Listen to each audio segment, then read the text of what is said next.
I can go to remove object.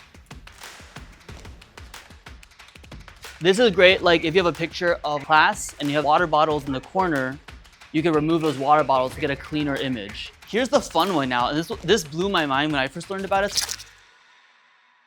What's up everyone, welcome back to the channel for a very special video today. Recently, I had the opportunity to work with Anne Arundel County Public School, their elementary and middle school dance teachers for a professional learning day, and the topic was Beyond the Classroom, using Instagram to reach and retain students. So we talked about why you might want to use Instagram as a teacher, what are ways to do it in a sustainable way so you don't burn yourself out, time management, content creation, content management, all that good stuff. And I got permission to record it so I could share it with all of you. So I hope you find this helpful. If you want a free download link to the slides I used for the presentation, there is a link in the description below. I will also include time codes so you can jump around to specific areas that you are interested in. I do want to mention, you'll notice we talk about Microsoft Copilot and Adobe Express in particular. That's because those are the apps and tools that were vetted by their county that the teachers were encouraged to use. So if you're at a dance studio or a different county and you have access to different tools, obviously use those, but the concepts we talk about will still be relevant. A great alternative to Microsoft Copilot would be ChatGPT, and a great alternative to Adobe Express would be Canva. I will say I personally prefer ChatGPT over Copilot, but I actually think I might like Adobe Express more than Canva now. And if you watch till the end of the video, I think you'll see why. If you find this content helpful, please consider leaving a like, subscribing to the channel, and hitting that bell icon so you know every single time I drop a new video. And obviously we couldn't cover everything when it comes to social media or content creation. So if you have questions about things I mentioned, or you have specific topics you would like me to delve into more and make videos on, definitely let me know in the comments. And let's jump into it. I know social media in general can feel overwhelming when you start to think about it like in a more professional context and not just I can go on and scroll and do what I want. So here are my 3 goals for today. By the end of today, I want you to leave just more confident in using Instagram. You're not going to become experts. Like I'm not an expert, so I'm still exploring and learning a lot. But hopefully you'll feel more comfortable with the idea of using Instagram more to help in your classrooms. And then to do that, I'm going to hopefully give you some strategies that you'll feel like you can use to create content more sustainably. I think that's a big one because I know all of you are very busy as teachers already. I never worked in a public school setting, but my wife used to teach 4th grade.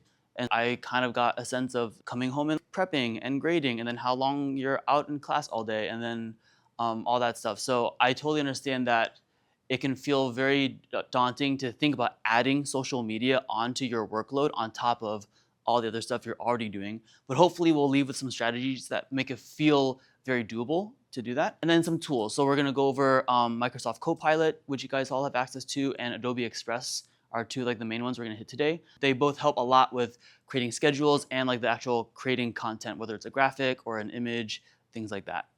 So those are our goals for today. The goal is not to make you all influencers. We're not trying to make viral posts. I'm just trying to give you another tool. Well, if you are, you're still in the right place because we're still gonna give you the tools to do that. But really, I want you to leave with just feeling, okay, I have another tool that I can use now to help me serve my students better, to reach my families better. We're not trying to like make posts every single day. We're not trying to make money off of this. So the model that you would often find with YouTubers or other Instagram accounts that help you grow your social media is very different than what I would recommend for teachers because your goals are very different. So I just want to keep that in mind, and hopefully that takes the pressure off of the session where you don't feel like you have to like all of a sudden be posting every single day after you leave this workshop. Cool. Okay, so quick roadmap for today. We're going to talk about just briefly like why social media. I know you're all here to learn about social media, but hopefully this helps you clarify a little bit more why you should or maybe even shouldn't use social media for your classrooms. And then just some like very brief settings. When I talk to dance majors, I often tell them your Instagram, think of it as like your digital business card or your like virtual agent, and it's working 24/7. So once you have it set up, you don't have to necessarily post every day, but it's doing the work for you to tell people about you or about your program. Parents can go and check out your Instagram if they're looking for a dance program and they want to find more about you, things like that.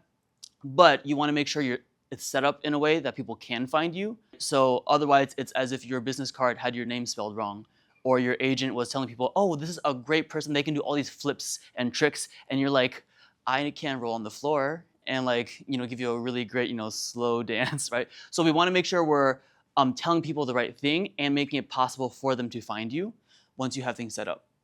And then I think the biggest ones for today that are like time management and sustainability. What are ways that you can do this in a way that you're not going to burn out and feel overwhelmed with social media? Because honestly, that's something that I often still struggle with. And then just some tips for creating content. This is my favorite part. Feel free to ask questions throughout. There are lots of things that I probably left out. A, because we just don't have time to cover everything, but also this is my first time doing this kind of presentation.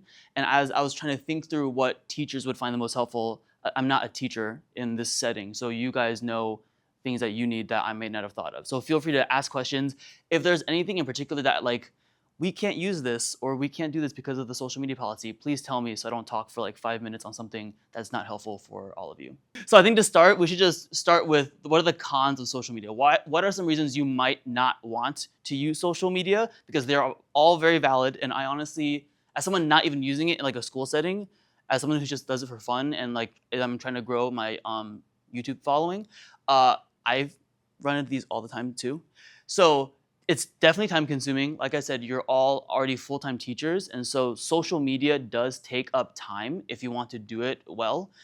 So that is definitely a big concern that you should think about. But hopefully by the end of this, you'll leave with some ways that you can slowly integrate in social media into your workflow that doesn't feel like it's taking up too much of your time.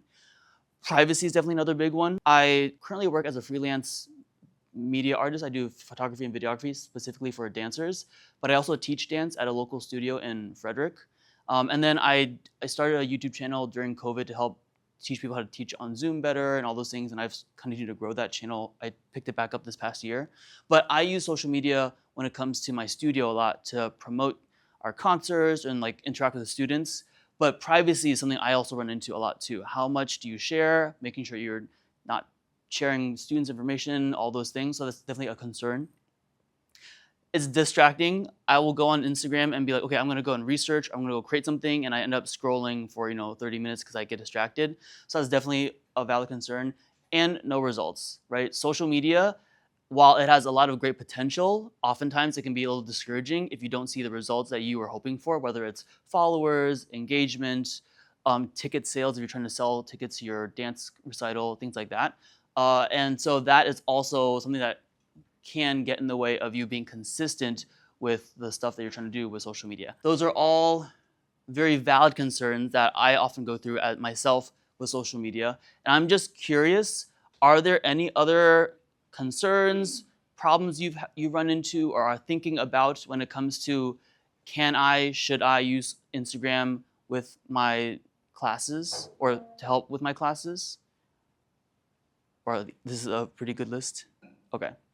On the flip side, social media can be great because more and more kids are being on social media, so it's a way to meet them where they are, right? Obviously, there are boundaries and things that you cannot do online versus in the classroom. It's not substituting that, but it can be a great way to supplement and build more connections. It's free in the sense that you don't have to pay for it. You obviously have to use your time a lot, but it's a great way to promote your events, get more people to know about your events, whether it's a fundraiser, a dance concert, things like that. So it is a great resource for that.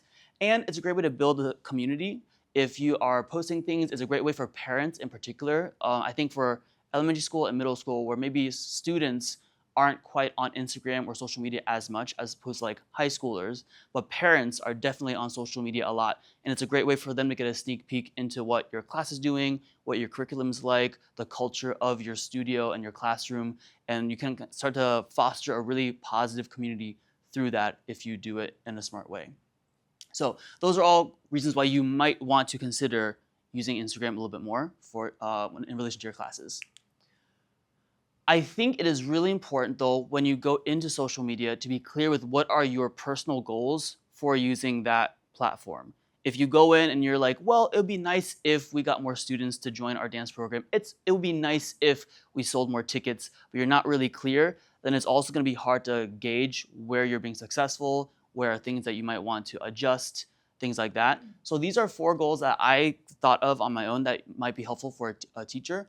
Obviously, you want to stay connected with your current students, but then a big one is maybe getting new students to join the dance program. All the dancers in your program, they have friends who are looking for activities to be part of, communities, right? Things like that. Parents, again, getting parents engaged, getting them excited, because they're the ones that they have to okay their student being in that class. And then fundraisers, events like we talked about. It's a great way to promote things that you are trying to do in your program. This is a very brief overview of the main features on Instagram. I'm not gonna go into a tutorial on the platform itself per se, because that would take up the whole hour. But this is a good reference for you later on if you're like, what is that thing that we need to do, or how can I use a picture? Well, you can use it as a main feed, you can use it as a carousel, you can put it in your story, right? Versus a reel is a video. And then we also have stories, story highlights, and live videos. So we'll touch on all of these briefly, and I'll mention these over and over again later on as we talk about different strategies, what types of content to make, all that kind of stuff. We feel okay with this? Okay. Can you go back 1 second? Yeah. On the first one, the picture one. Yes. Does that come with a caption? Yes. So good question. So all of these have a text element with it, whether it's a caption or a text overlay for stories, but they all have, it's not, you could post it just as a picture, but there's always an option to add text to give more context to whatever is going on. Yeah.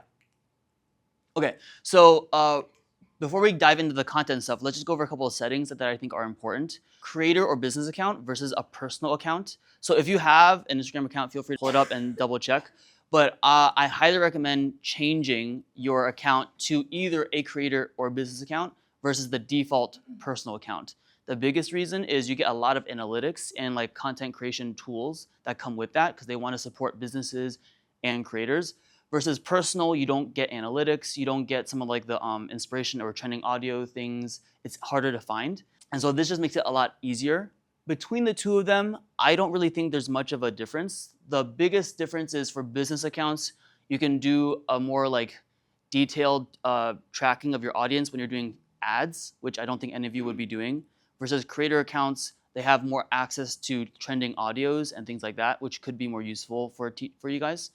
But both of them give you analytics. They both give you ways for people to contact you on your profile in case they want to send you an email, things like that. So between the two of them, I don't think there's a big difference, but I would maybe lean toward a creator account. So where do you go to get, you click on the Yeah. bars? Yep, so you go to your settings, and then you want to settings and privacy, and then you want to scroll down until you see account type and tools. Now, if you go to your profile, if you see a professional dashboard option, that means you already have one of those. If you don't see one, then that means you don't have it. I was gonna demo this, and then I think because on my Instagram account, I kept switching back and forth to double check all this stuff, I get an error sign right now, so I can't show you in real time. But I promise this is here, because these are screenshots I took yesterday. Can you have multiple accounts under your login? Can I have a personal account and a creator account? Yes. Yes, so they would need to be technically separate accounts. So for example, I have a JHsu personal Instagram that I use for as a teacher, just for fun, right? Then I have my media Instagram, and then I have my YouTube Instagram. And so each one of those I can assign to be personal, business, or creator. When you log in, do you see all 3? Yes. Is it 3 separate logins? It is technically 3 separate logins, but Instagram is nice because it will save your logins and it's easy to switch here. Actually, I can show you. All right, no, I believe you. Oh, well, no. Look, I set up this to do this demo, so let me switch over real quick. There we go. Okay, so this is my Instagram, and you'll see there's a professional dashboard. That means I'm either a I creator don't see what that means. What is that? in the middle here. Oh my goodness, what is going on? Oh, I This see it now. Okay. this professional dashboard. So that tells me that I'm either a creator or a business account. If I was a personal account, I wouldn't see that dashboard. So I that's, already see that, so I'm set up right. yes. Now, if I want to switch between different accounts, if you see the bottom right where my face is, that little bubble, if I press and hold that, that shows all the accounts that I am logged into. And it's really easy. I just click and I switch over to the other one. Got it. Okay. So it's really easy to have multiple accounts set up to like switch back and forth. You don't have to keep like remembering your password or things like that. Thank you. I'm going back. Okay. That is fancy. What is that? What is what? How do you have your phone on the screen? I have a capture card connected to my phone, so my laptop sees this as like a video source, and I can switch back and forth between them. It's called a capture card. Mhm. That is a husband question. Okay. Capture card. All right. So that, and then we'll go a little bit more into like what you can do with the professional dashboard a little bit later. But this is like the first thing I would say to do because it just gives you a lot more analytics and creation tools. Second one, I have to go back to downside of all these screens is I have to keep switching back and forth. Okay, the second one is under settings again. If you go to data usage and media quality, just double check that you're set to upload at highest quality. If you don't do that, then by default, Instagram will use like whatever, like if you have a slower signal or Wi-Fi, it will decrease the quality of your post to post faster. And sometimes that will make it, more blurry, things like that. If you have that checked, it will always make sure it's kind of at like the highest quality possible. It just might take longer to post, depending on your Wi-Fi or your data. So that's a good one to check. And then once you do it once, you're good to go. Cool. Under settings and privacy, look for data usage and media quality. Yep. And again, you'll have all these slides later, so you can always refer back to this, and it'll be a little bit easier to find. Cool. Okay. Optimize bio. This one takes a little bit more work, but you do it once and then you're done. Okay. The biggest thing I would say for your bio is make sure you have searchable keywords or things that think about if a parent was trying to find you, what are the words that they would type in on Google to find you or on Instagram to find you, right? So location is a really big one. The name of the school is probably a really big one, right? So for example, instead of saying just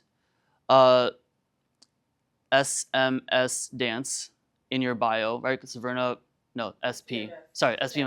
in your bio, right? I would maybe spell out Severna Park Middle School dance somewhere in the bio because they're more likely to search that than the abbreviation if they don't really know the school yet, right? Or if they're, what city are we in? Severna Park. So yeah, so Severna Park, having that in the bio because they might be looking for schools in Severna Park with a dance program, right? So if you have too many abbreviations or whatever it is, it'll just be harder for it to show up in search. So having keywords is really important. Second one is a clear value proposition. This is the kind of a business-y term. Basically just like if they read the bio, do they understand who you are, what you do? So instead of having a very flowery, artistic movers and just say like we are a dance program serving students, we're growing dancers, we're building artists, something along the line where like as soon as I read it, I know what you do and who you are in case the title wasn't clear. Just to clarify, this name part is different than your handle. So your it's a touch screen. Yeah.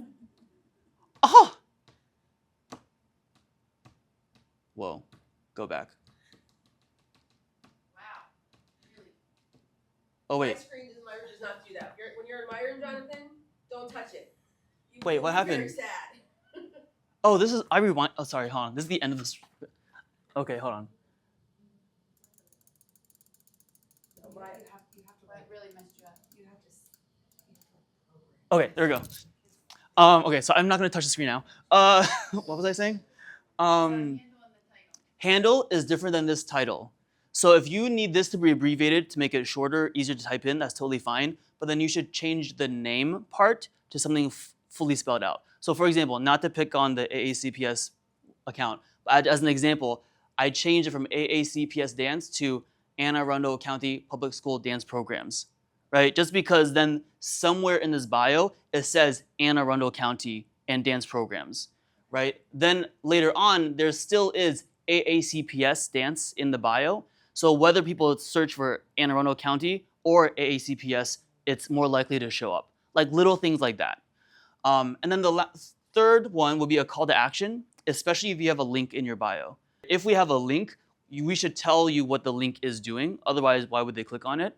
So it could be as simple as sign up for auditions, buy your recital tickets, or just learn more about our dance programs, whatever it is. But they should know if I click on this, this is what's going to happen, or this is what I'm getting myself into. So just like a little thing to help make it easier to navigate your profile. Does that Change now. make Sweet. Does that make sense? Any questions or things I can clarify when it comes to this part? Okay, cool. Okay. One thing I should mention is links. You can now add multiple links directly into Instagram versus before you had a link tree, things like that. So it's super handy, and you can reorder them as How well. many can you add now? I don't know, at least I 2 or got 3. two. Yeah. Okay, let's get into the fun part: time management and sustainability. I had an elephant here because I feel like that's the big elephant in the room. Where like, as much as we want to simplify the process, social media just takes a lot of time to do if you want to do it well.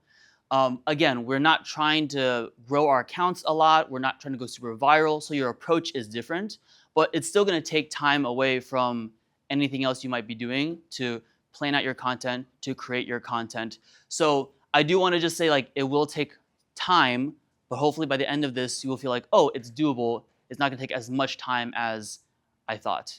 Yeah. The goal for today really is to give you enough tools and systems in place so you feel like you're not drowning in all this social media stuff on top of your schoolwork, grading, choreographing, lesson planning, all that stuff. And so one of my favorite quotes from a YouTuber I follow, why isn't this working now, is Sean Cannell, who says, we don't rise to the level of our goals, we fall to the level of our systems. As much as we want to make a ton of stuff, hopefully you leave today feeling really inspired, you're gonna make your Instagram account, you're gonna plan to post 5 times a day, whatever it is, right? Like, life happens, you get busy, and all of a sudden you kind of default to the easiest, lowest common denominator, right? So if you have systems in place, it will help you be more consistent, which I struggle with because as a freelancer, my schedule is never the same. So it's really hard to find that consistency. But if you have systems, it helps a lot.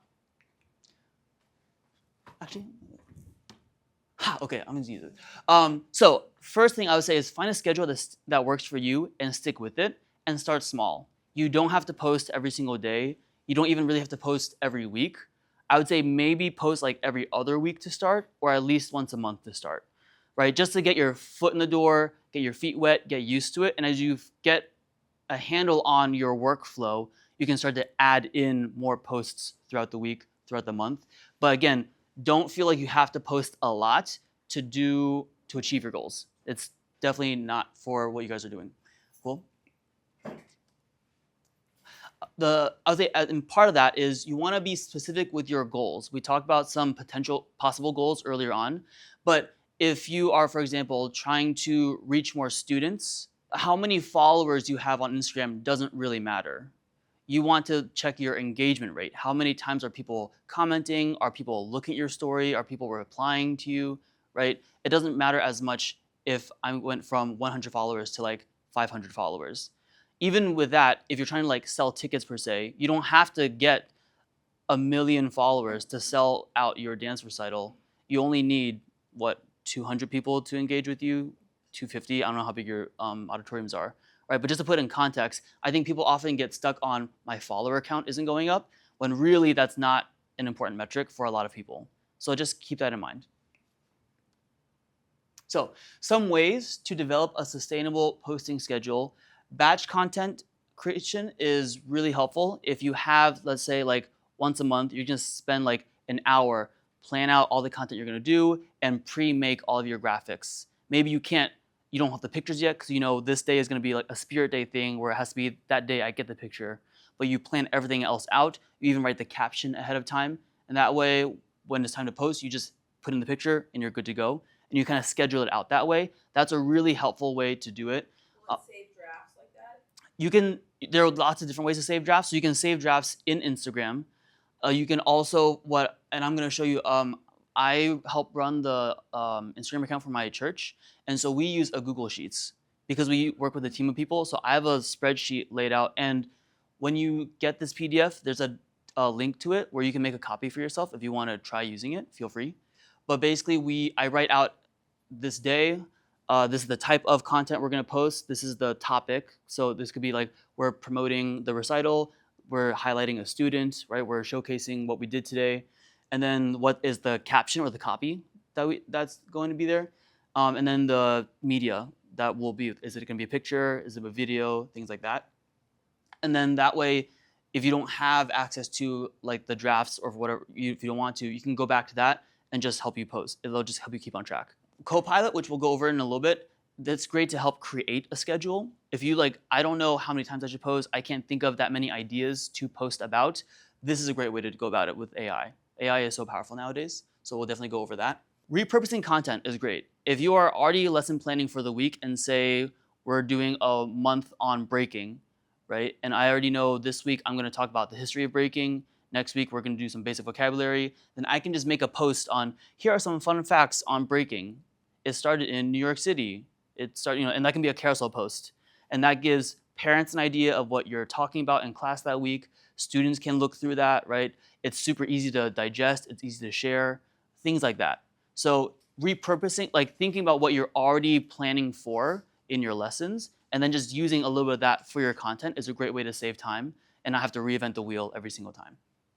And then involving students, if you want to involve them with, let's make a dance reel, let's do a dance challenge. You can even email parents, say, hey, I know we just had this event. If you have any pictures of your students that I could post on our social media, please send them to me. So you're not the one having to go get all the pictures. Things like that, that's a great way to also save some time and get families involved. Any questions about that? Let me actually see if I can pull up. I was having issues with the Wi-Fi earlier, but let me see if this will show up. Google Sheets should work. Yeah. So just to show you, this is an example of the spreadsheet that I use, and I kind of cleared it out for you guys. So all you need to do is go to File and then make a copy for yourself into your own Google Drive if you want to use it. But I just fill out this is the week, the date, and under here, see, I'm helping you guys save time. So if you click here, I can say it's going to be a photo, carousel, reel, whatever it is. And then I can say the topic, caption by, content by, if you're working with other teachers. So if you're not always the one making the content, you can say, this week, Nicole is in charge of writing the caption. This week, I'm in charge of writing the caption. Or Captions have a character limit? not unless you're writing a novel. So no, I don't think so. You don't want to write a novel. Yeah. No. It's not like Twitter where there is a limit. Right. Instagram, you can write a lot. And then copy is just like the fancy way, is what people say, like that's the caption. The copy is the text. Content is like, I actually have a Google Drive folder where we upload all the content we're going to post. And I will just do a link. I'll make a link to that and I'll put it in this tab. So that way, in case I can't post it, I can tell someone, hey, can you go and post this for me? And they have the copy ready to go, and they have access to the pictures or videos that are going to be used in it. And that way, in case I can't do it, someone else has it. Or if I'm in charge of taking the pictures, but someone else is doing the caption, I'll go ahead and put the content here. So then whoever's writing the caption can look at it, and that can then, they know what to write about. So it can work kind of both ways. I will say for planning, it is much easier to write out your captions first and then find content to fill it. It's a lot harder and slower to say, okay, I have this picture, what should I write about? So just a little tip there. But yeah, so this is available for you guys. It'll be linked in the PDF that gets sent out later. Quick question. So what's the difference between the caption and the copy? Caption by, that just means who is writing the caption. Okay. Copy is the actual caption. What you're writing, Yeah. copy. And then content by is like who is making the video, who is making the graphic. So you're also welcome to delete any of these columns that are not helpful for you. If you decide to post more than this many times a week, you can always just add a row to it and it will stay in there. So if you go here, I can just go right click and add a row above. And so now I can keep adding it to that week. It's a good way, like if you had students that were helping. Yeah, exactly. And you can see before, like you almost could approve it before. Exactly. You could post. Yep.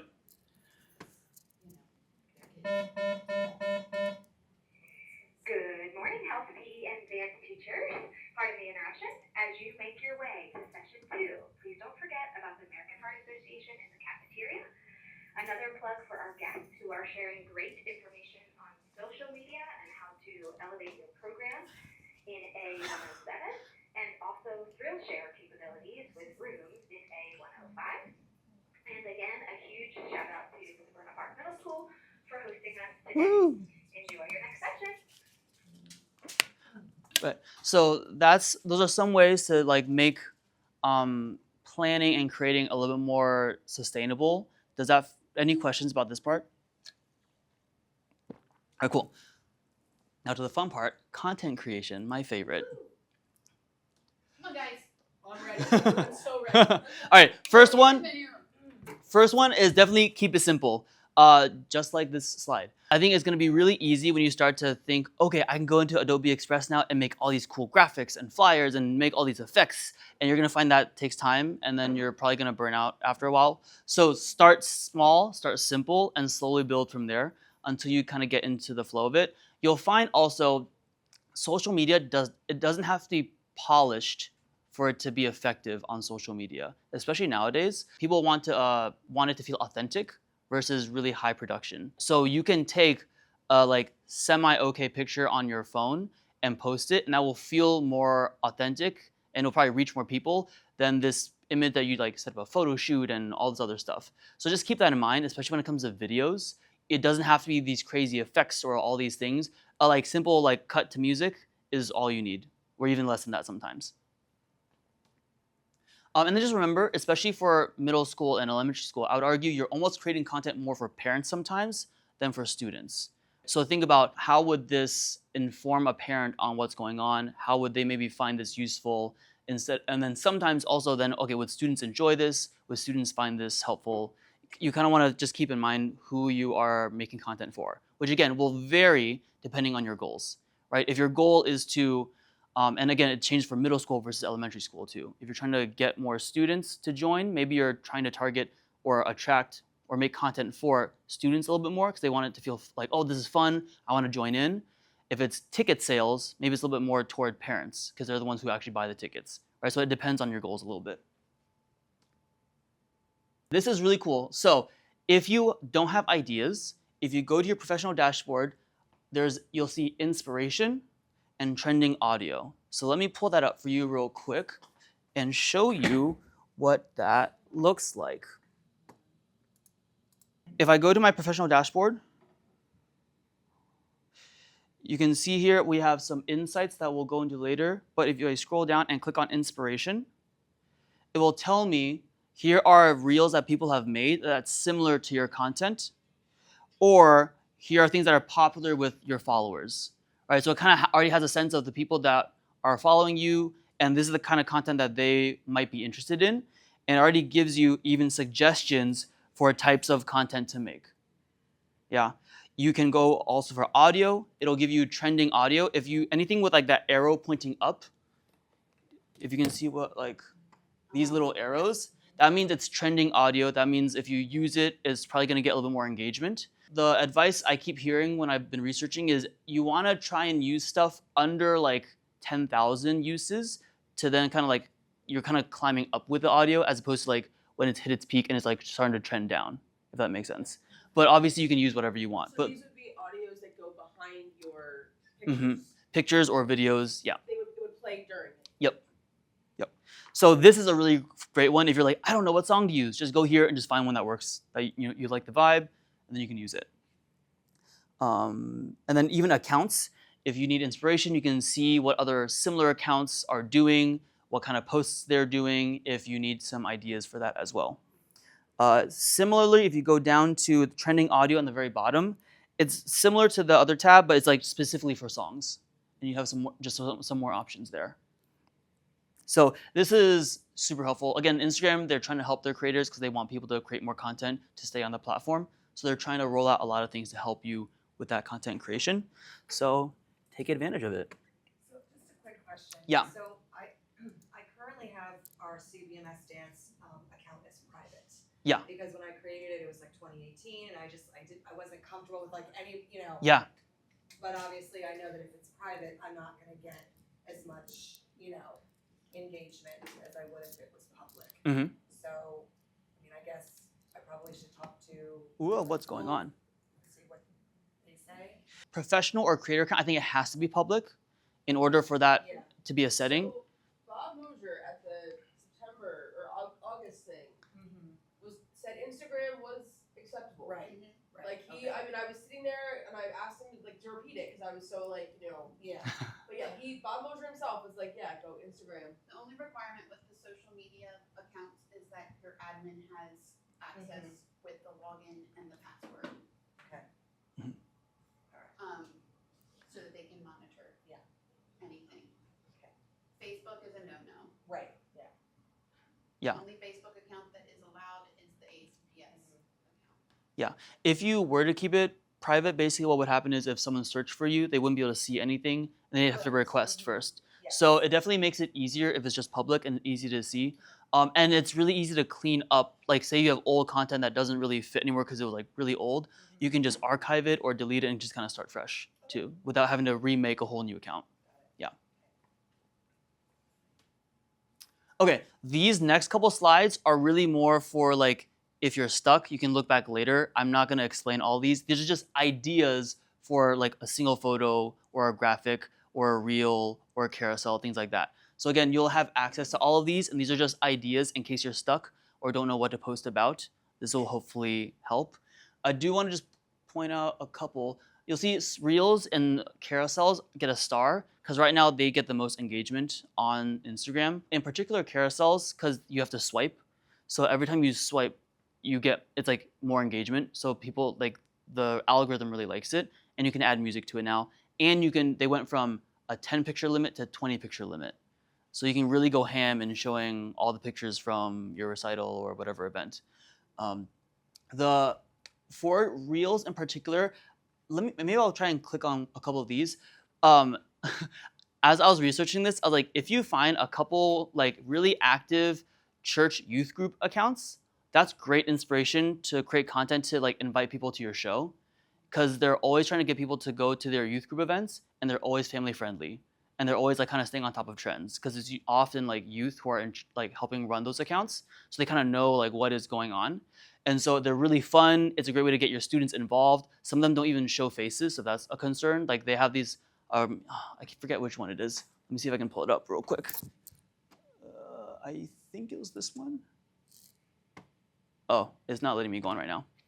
Anyways, click on these later and check them out. They're really fun ideas to do. For reels in particular, the most important part is the first 3 seconds, what they call the hook. You want it to be engaging, something exciting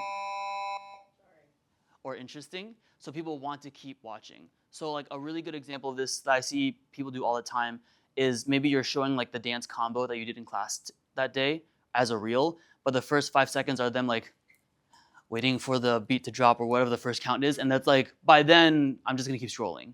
Right? So instead, just cut it a little bit so it starts with the first movement or whatever it is. And that's just an easy way to keep the engagement a little bit higher.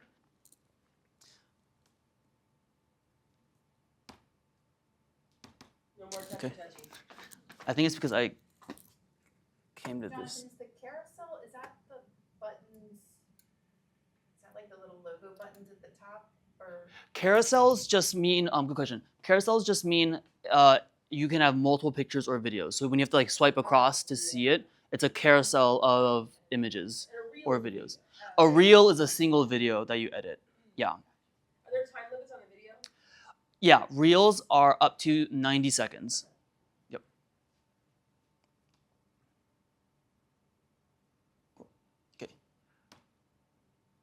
Okay. Stories are a really great way to keep engagement with your existing followers. My favorite one for this is the close friends feature.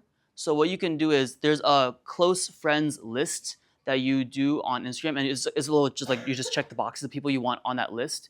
And what happens is you can post stories either that go to anyone, so like anyone who finds your account can see it, or if it's only for close friends. So for example, you could have a close friends list of just your current students and their parents. And so if you have a reminder you want for like homework, or like don't forget to like buy your tickets for this, you can make it a close friends story so the general public doesn't see it. And what happens is on the story, it turns into a green circle instead of the normal orange. And so people know it's for close friends only, which often then makes them, oh, I want to see that because it's just for me. So close friends stories are a really fun way to make people feel like special and then like cause them to click on it. They're more likely to see it. How do you make a close friends list? So here, I can show you. Let's see. Whoa, how did this mouse connect? Okay, sorry, I'm mind blown. There's like a mouse that was already here and it just like connected to my laptop. I didn't do any, that's wild. Okay, where am I? If I go to the top right, to go to my settings, if I scroll down, you'll see close friends under who can see your account. If I click on that, you see I have myself right now because I don't really do close friends for this. But I could then go search AACPS, and now I'm gonna click that. Now you're his close friend. And now I hit done. Make sure you hit done, because if I just go back, it's not gonna save it. So make sure you hit done first. And now you're a close friend. So for example, When I create mine, I want to be a close friend too, Joe. okay. Okay. So for example, Yeah, I did. I'm gonna check. So for example, if I do a photo, my gosh, what happened? Camera. Oh my gosh, okay, what's going on?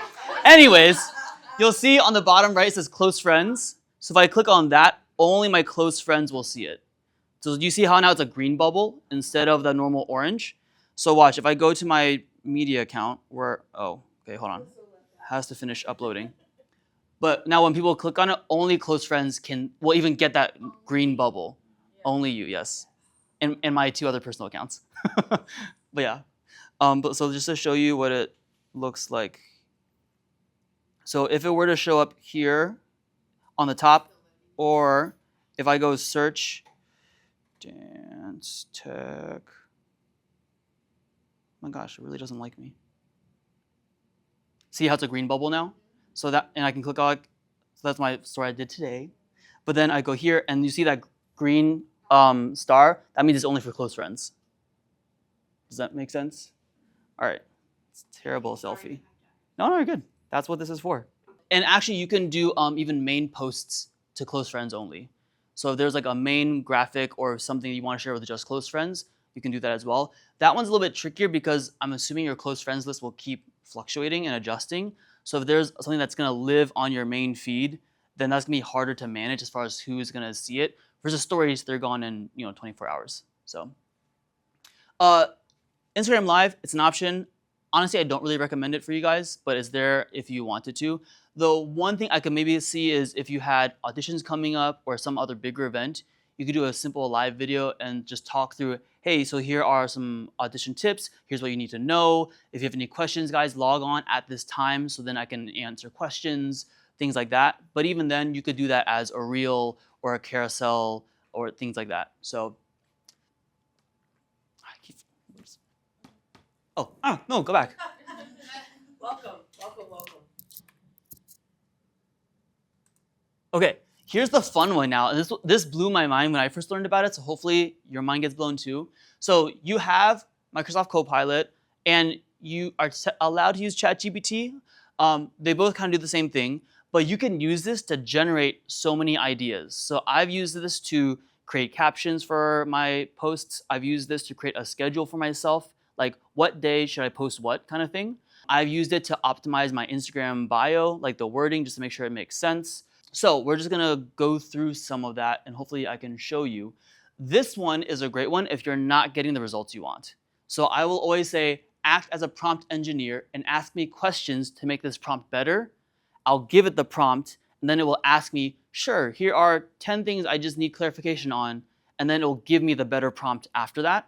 And so you'll see I did that in a later idea. So that sentence right there, that is your command to it. Correct. You're saying, I want you to act as a prompt, and then Yep. it's giving you the answer to that Mm-hmm. command. Yep. Okay. Yep. So you're like making it refine itself for itself. It's a weird loop. Did you learn that language, like? I learned this on an Instagram reel. Okay, all right. Yeah. I just follow a lot of like content creators and they all like are using these tips. Okay. But for example, this one is helping you figure out like your demographic and then content ideas specifically for that demographic. So you could say, I want to target students who are in middle school versus I could say, I want to target parents of middle schoolers, and now give me content ideas for both of those different demographics. This is a very long one, but this one I literally started with this top 2 sentences, and then I did the act as a prompt engineer thing multiple times, and this is the prompt I ended up with, right? So this is me telling it, I need you to act as a social media manager. I'm a public middle school teacher in charge of the dance program, and I need you to create a social media schedule for our Instagram account from now until June 1st, 2025. We need 1 post on the main feed every weekday using a mixture of different types of posts. Each day, please specify whether it is a single photo, graphic, carousel, or reel. Our goals for each post should align with one of these objectives. 1, interact with parents and students already in the dance program. 2, encourage and entice new students to take part in the dance program. 3, sell tickets for our dance concert on May 22nd and 23rd, 2025. I made these dates up, by the way. I don't know. We rehearse 3 times a week, Monday, Wednesday, Friday from 2 to 4. So those are opportunities for new pictures or videos of the students to have them involved in creating content.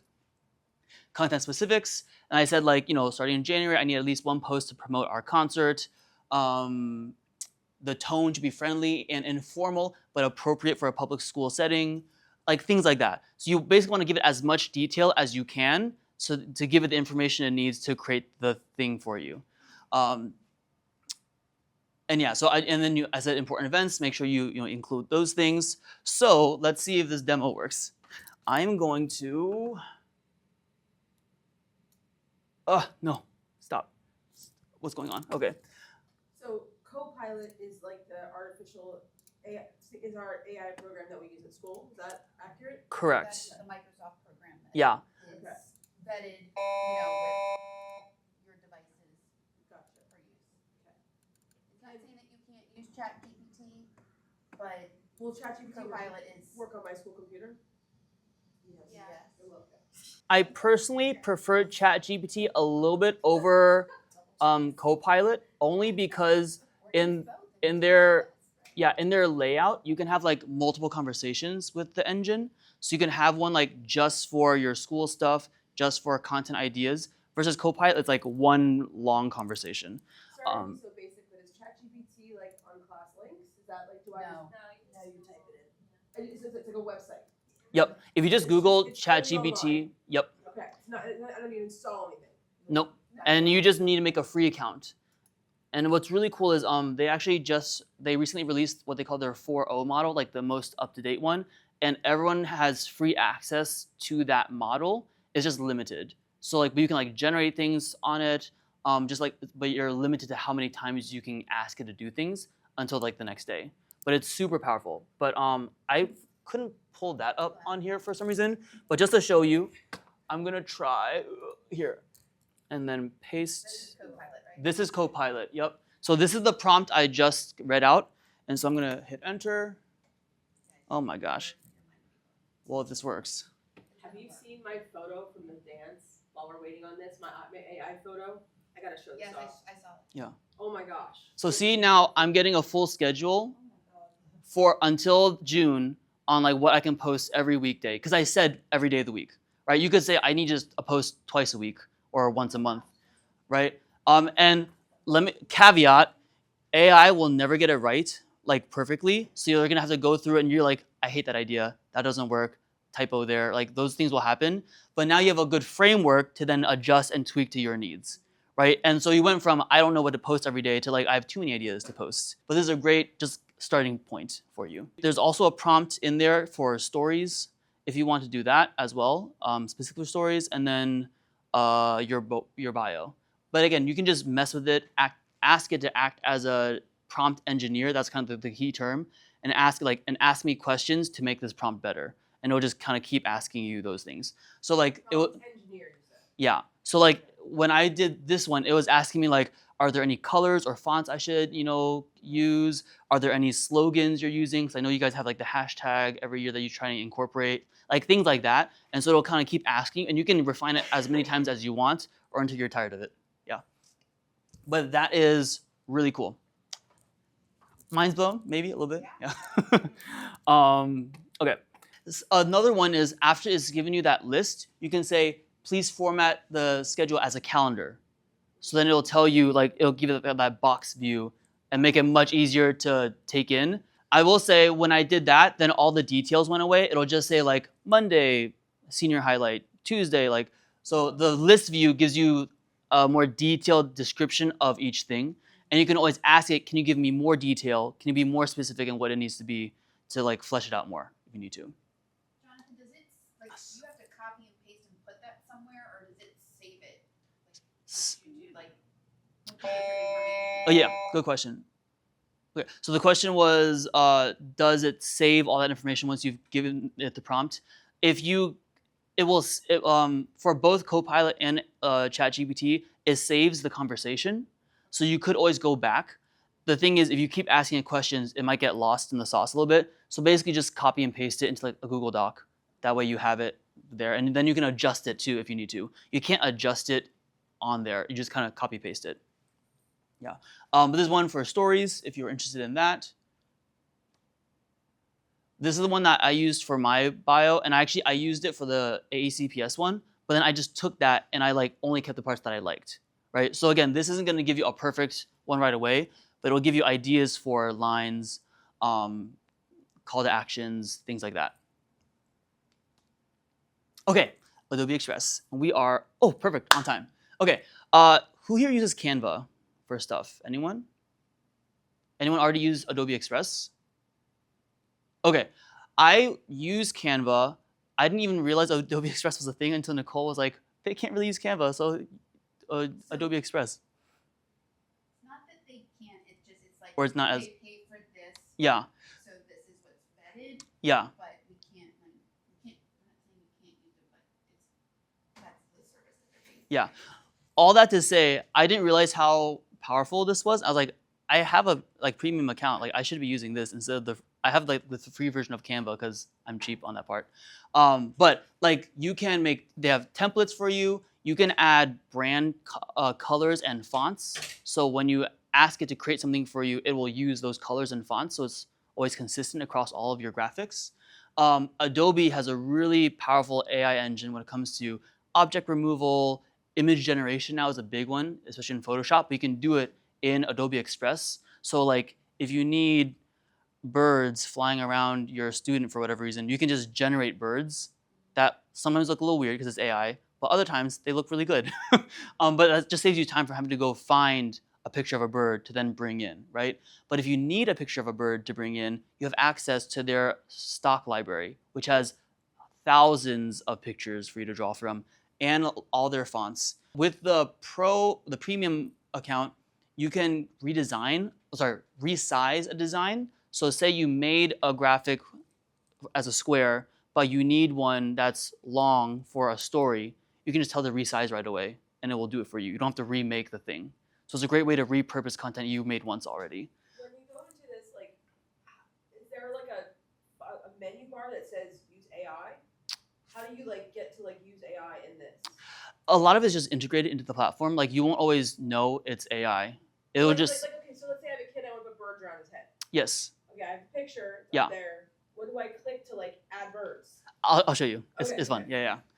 Yeah. You can remove backgrounds, which is fun. In Canva, it's a premium feature. It's actually free in like it's like in the free version of Adobe Express, which is kind of crazy. So you can cut your dancers out if you need to like put text behind them or you want to do something fun with them. You can create QR codes. That's how I made the one for this one. You just put in a link and it makes a QR code for you. So if you say like, scan this to buy a ticket, scan this to donate to our program, like, it's really easy to make a link for that. Yeah, so let's dive into this. We're gonna just do like a fun little experiment with making a fake poster. So I'm gonna open up, and this will work because I'm gonna make it here while I'm typing here, but let's see how this works. So this is what Adobe Express looks like, and you'll see here you have these already, like you can remove background right away, make an Instagram post. If I go up here, And this is called Adobe Express. Adobe Express, yep. This is actually on the free version. So in case I got it wrong and you guys only have access to the free version, you can still do all the stuff I'm about to show you. Here you can see I can make a custom size, or if you want a square for Instagram, for social media, they have different like templates already there for you. So let's just say I want to do a square. Over here, they have all these templates. This is where you can add your own pictures or videos. This is where you add text. And this is where you can add different elements like shapes or emojis or things like that. It's very similar to Canva. The layout is just a little bit different. So let's say I don't know what I want it to look like for our dance recital. I can go here and say dance concert. And there are all these ideas already for me to use. I can just go here and click. And that is the template. Over here are all of the different layers that are involved in making this look the way it is. And all of them I can manipulate separately, delete them, change them, however I want. Okay, so if you go here, for example, as I click on it, it'll show you that's like the thing. And there are a lot of different elements, so maybe you don't need all of them, you could just delete them. But here's a fun one. Sorry, this is a little... So like I could change that to be like SPMS dance show. Exactly. Okay. Yeah, every single layer here is changeable, whether it's text, color, size, all that stuff. So here are our dancers, and then if I scroll all the way down here, these are like the main picture. So here I can go replace, upload from device. Let's see. I have some sample images. Let's say it's a dance concert. Here, this one's kind of dark, so this will be a good demo. So here, give it a moment. Now that's the picture, right? So you could take a picture of your students or an image that you like. I could go to this one because this is just a cutout. I could do the same thing. I'm going to replace, upload from device, take that same image. Okay, but you see how it's sized differently and like it just looks kind of funky. So now over here, so if I click out of this, there's no menu here. If I click on that layer, here are all the options I can do to manipulate it. I can remove the background. I can remove an object. I can insert object. Insert is how I can generate like the birds. This is what you would use for that. But for example, I'm just going to go here, remove background. And now they're cut out. Okay. And then I can resize it so now see it looks like they're in front of the text or whatever I want, right? I can even go down here. I can make it maybe a little more faded out. If I want a cool like ghosty effect, I can go under here to adjust. So I can make it brighter, more contrasty, whatever I want there. I can reset. Here's the cool one. If I go to effects, I can colorize it, and now it looks like a graphic. And then you have all these different options. Or I can go here and I can shuffle. And there are different ways that you can adjust it. Oh, here it is, shuffle. So here I can keep clicking, it'll give me just different options until I find a color that I like. And then go back here. And so like, for example, if I want here, the good show, which, sorry, I can't think, no, this one. Where is that text layer?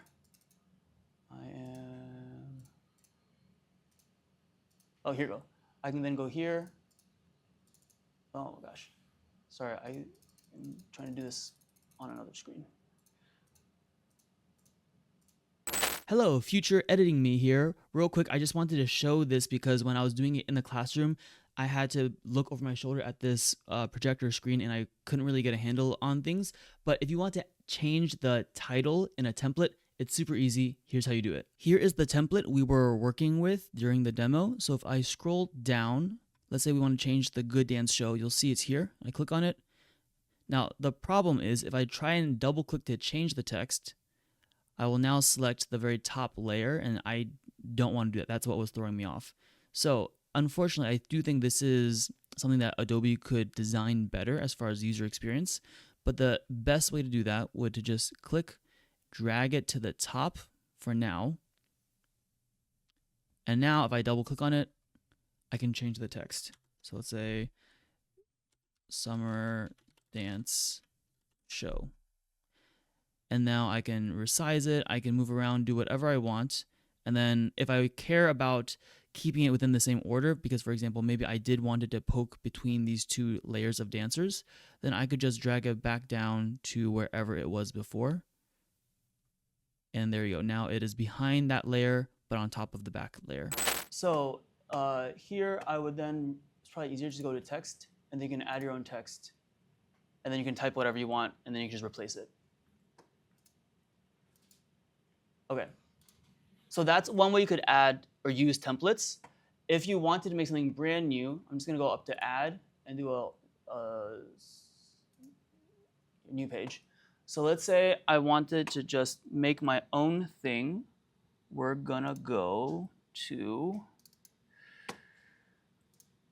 all right, so this is a picture I took of a former student, uploaded there. I'm just going to resize it.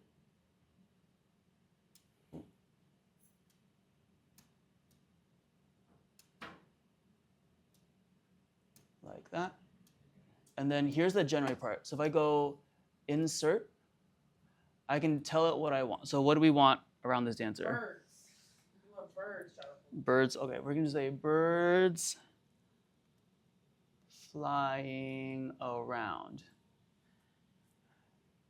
And then the size of the brush, so you see here the circle, I can make it a smaller circle or a bigger circle depending on how much space I want to cover. Oh, we want lots of birds. Oh, okay. So I'm going to go here, and I'm going to just start brushing. Say this is where I want all the birds. All the birds. It's going to be a lot of birds. So many birds. Okay, then I just go to insert, and it's thinking.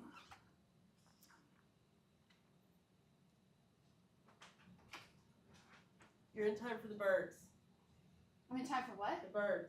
The birds around the dancer. Oh, what happened? Where are my I did not birds? see birds. Oh, interesting. Okay, so it didn't work that time. So that's what happens with prompts. So we're going to discard. We don't like that one. And I'm actually going to make a smaller selection to see if that helps.